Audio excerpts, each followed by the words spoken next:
नानी ने सुनाई राजकुमारी की कहानी। यह कहानी एक राजकुमारी की है जो किसी राजकुमार से शादी नहीं करना चाहती थी, बल्कि किसी मेहनती इंसान से शादी करना चाहती थी। राजकुमारी यही सोचती थी कि जो भी जीवन में मेहनत करता है उसे हमेशा अच्छा फल मिलता है।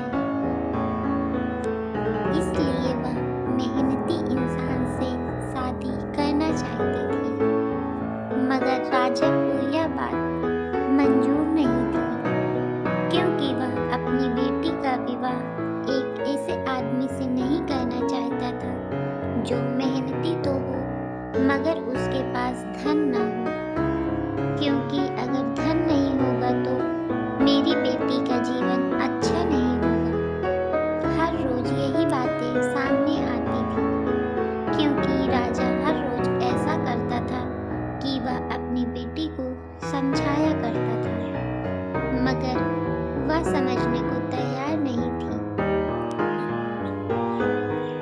राजा ने रानी से कहा कि मुझे कुछ दिन के लिए नगर से बाहर जाना होगा, क्योंकि मुझे दूसरे राजा से मुलाकात करनी है। जब तक मैं आता नहीं हूँ तब तक राजकुमारी का ध्यान रखना।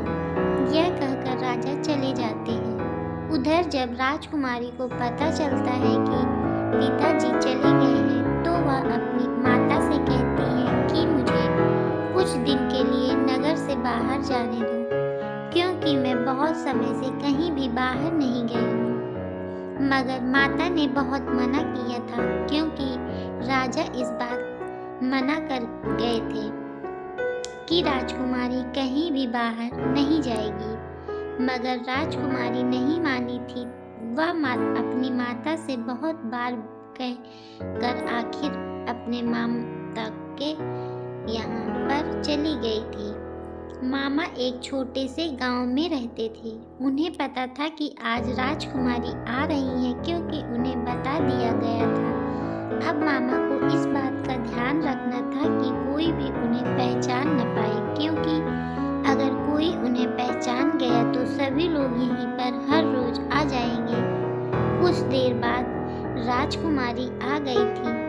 मामा ने बताया था कि यहाँ पर इस बातों का ध्यान